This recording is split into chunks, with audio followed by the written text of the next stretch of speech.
Hello and welcome to this episode of Learn Everyday English, your roadway to English proficiency. Hey, you've come to the right place to improve your English and your listening comprehension skills, and glad to have you with me today. We're going to have an interesting episode. We're going to talk about something called blends, but before I get into that, I want to remind you there's 3 things that I'd like for you to do for me. 1, like the video, subscribe to the channel, and 3, tell your friends so that they can benefit from these videos too, just like you. All right, like I said, we're going to be talking about blends, and you might ask yourself, what is a blend, or what are blends? And a blend is a word that's formed by combining 2 different terms to create one term. So I have one word or term, another word or term. I combine them, put them together to make one word or one term.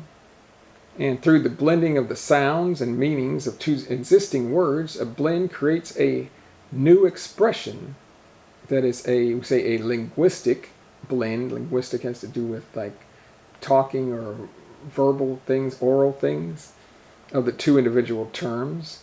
So there are 2 meanings that are packed or put into one word. So the first word is Bollywood. I don't know if you've heard of this word Bollywood, but Bollywood is a combination of the word Bombay, which is a city in India, and Hollywood, which is a kind of a place here in the U.S. famous for putting together movies and cinema. But Bollywood, so we combine Bombay and Hollywood to get Bollywood, and Bollywood describes the Indian movie industry, or the movie industry over in the country of India, which is very popular these days with people from India and even outside India. Very, very popular. And I'm going to use a word in a sentence so you can have an idea of how it is used. I have a cousin who is a very famous actor in Bollywood. I have a cousin who is a very famous actor in Bollywood. The second word is called breathalyzer. Breathalyzer. And it combines the 2 words breath, it's my breath, and analyzer. Analyzer. We get breathalyzer. And a breathalyzer is a device used to determine if somebody is drunk. Drunk means like a person that has had too much alcohol to drink. We say they are drunk. Drunk. So it analyzes a person's breath. They blow into a machine, and the machine, say, analyzes or checks the breath to see if there's any alcohol in their content. I will use this in a sentence. The police stopped him and gave him a breathalyzer test to see if he had been drinking and driving. The police stopped him and gave him a breathalyzer test to see if he had been drinking and driving. Okay, the third word is called bromance. Bromance. And it's a combination of brother and romance. But it's not what you think, so hold on just a minute. So a brother and romance, we combine to get bromance, and a bromance is a close relationship between 2 men, and usually it's just a platonic relationship or just a friendly relationship, nothing more, nothing like intimate or sexual. It's just a friendly relationship between 2 men. It's called a bromance. I'll use that in a sentence. After their families went on vacation together last year, John and Dave developed a bromance. After their families went on vacation together last year, John and Dave developed a bromance. The next word is called brunch. Brunch. And it's a combination of breakfast and lunch when we get brunch. And a brunch is a meal that is eaten after breakfast but before lunch. So here in the States, usually there are 3 main meals: breakfast in the morning, lunch around noon, 12 or 1 in the afternoon, and then there's dinner in the evening, maybe around 5, 6, or 7. So breakfast, lunch, and dinner. But sometimes people have a meal between breakfast and lunch, and they call that brunch. And here's an example sentence. We are going to brunch around 10 a.m. Do you want to join us? Hey, we're going to brunch around 10 a.m. Do you want to join us? The next word is carjack. Carjack. And it's a combination of the words car and hijack. Car and hijack to get carjack. To hijack is usually used like in terms of, say, an airplane. If somebody wants to take control of an airplane, using a weapon, and we say they're going to hijack the plane. Or you can also hijack a car. Maybe you're driving, somebody's on the street driving their car, somebody comes up to the car with a gun and says, hey, give me your car. We say they're trying to hijack the car. So carjack is to take someone's car by force. Here's an example sentence. While he was stopped at the traffic light, someone tried to carjack him.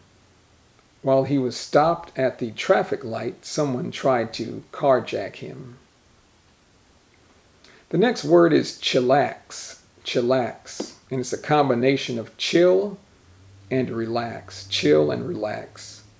To chill can mean like to make something colder or cooler, but also another way chill is used is like to relax, to kind of do nothing. I'm going to chill at the house. Man, I'm going to go home, maybe sit on the sofa, watch TV, relax. That's to chill. Or sometimes we say to chill out. I'm going to chill out. And relax. So to chillax is to chill and relax. Chillax really means to calm down, relax, and to rest. Here's an example sentence. I spent most of the weekend chillaxing or chillaxing. I spent most of the weekend chillaxing, or like relaxing, chilling out, resting. That's chillax, chillax. The next word is called chocoholic. Chocoholic, which is a combination of the words chocolate and alcoholic. Chocolate and alcoholic. And an alcoholic is just somebody, we say, who has a drinking problem. Who has a drinking problem. They drink too much alcohol. They can't control how much alcohol they drink, and they usually can't control themselves when they drink. They get real drunk, act silly or stupid. So we call that person an alcoholic. But a chocoholic is someone who eats an excessive amount of chocolate or a lot of chocolate. Or somebody that can't help themselves by eating a lot of chocolate. They just can't stop eating chocolate. That's a chocoholic. So here's an example sentence with chocoholic. Every time I see Tom, he is eating chocolate. He must be a chocoholic. Hey, every time I see Tom, he's eating chocolate. He must be a chocoholic. Chocoholic. The next blend is called crunk. Crunk. C-R-U-N-K. And a lot of these words you won't find in the dictionary. They're kind of like slang or jargon slang. Crunk is a combination of crazy, and drunk. And we call that crunk. And crunk means a person that is out of control after consuming or drinking alcohol. A person that gets out of control and they do a lot of crazy things. They act in a crazy manner. That's crunk. Here's an example sentence. When Dave drinks too much, he gets crunk. When Dave drinks too much, he gets crunk. The next word is dumbfound. Dumbfound.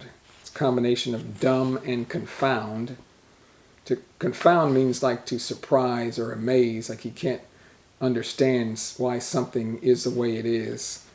So to dumbfound is to greatly astonish or amaze, like wow. Here's an example. When I heard that Jim and Mary got a divorce, I was dumbfounded. They seemed like the perfect couple. When I heard that Jim and Mary got a divorce, I was dumbfounded. They seemed like the perfect couple. The next word is called electrocute. Electrocute. It's a combination of electricity and execute, and that means to die by or death by electricity. For example, my uncle was electrocuted while trying to repair a broken light in his house. My uncle was electrocuted while trying to repair a broken light in his house. The next word is called frenemy. Frenemy, and it's a combination of friend and enemy. Frenemy. And this is someone who is supposed to be a friend, but whose actions are more like that of an enemy. So somebody you think is a friend, but they act like an enemy. That's called a frenemy, for example. I heard John telling lies about you. I thought he was your friend, but it looks like he is a frenemy. I heard John telling lies about you. I thought he was your friend, but it looks like he is a frenemy. The next word is ginormous. Ginormous. It's a combination of gigantic and enormous. It's a combination of gigantic or giant and enormous. So that's ginormous, which means something that is very large or huge. For example, wow, the Grand Canyon is ginormous. Wow, the Grand Canyon is ginormous. The next word is called sheeple. Sheeple. It's a combination of sheep and people. We say sheeple. And this is a derogatory term, like a bad term or negative term for people that are perceived or seem to be that just follow orders and avoid critical thinking. So people that just do what someone tells them to do without thinking. They just follow. Just do this, do that. Okay, yes, yes, yes. We call those people sheeple because they are people that act like sheep. You know, sheep, we say, seem like they don't really think. They follow each other and do kind of stupid things at times. For example, that group blindly means like they don't see, they don't look. That group blindly follows whatever their leader tells them to do. They are just sheeple. That group blindly follows what their leader tells them to do. They are just sheeple. Sheeple. The next word is shopaholic. And if you remember chocoholic, you might be able to figure out what this means. But shopaholic is a combination of the word shop and alcoholic. So this is a person who is addicted to shopping and buying products or things in the store. For example, Tracy is always buying things on Amazon. She is a real shopaholic. Tracy is always buying things on Amazon. She is a real shopaholic. The next word is smog. Smog, which is a combination of smoke and fog. Smoke and fog. Fog is just, say, when there's a lot of moisture in the air, there's a haze, or it's difficult to see, that's called fog. And so it's a combination of, if there's smoke and fog, we say smog. It's a form of air pollution that has the qualities of both smoke and fog. For example, there was a lot of smog in the city today because of all the air pollution. There was a lot of smog in the city today because of all the air pollution.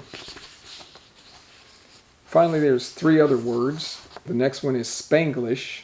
Spanglish, which is a combination of Spanish and English, and that's kind of maybe very common here in the South, especially in Texas. And it's a hybrid language that combines English and Spanish. It's called Spanglish. For example, in Texas, you can hear people speaking Spanglish. In Texas, you can hear people speaking Spanglish. For example, I was working out in the field, and these guys were construction, and they were talking about pushing the pipe, like a pipe is a tube. They said, "Hey, puche la pipa," instead of maybe empuja la tubería or something like that. Or sometimes they say, "Hey, troca, la troca," instead of for the truck. Or I need to chequear, to check, or what else? I need to parquear, to park, parquear, like mi carro. So there's a lot of words here that are used in Texas that are combination of English and Spanish. We call that Spanglish. The next word is staycation. Staycation is a combination of the word stay and vacation. So staycation is where you have a vacation, but you stay in your own hometown or your city. You don't really go anywhere.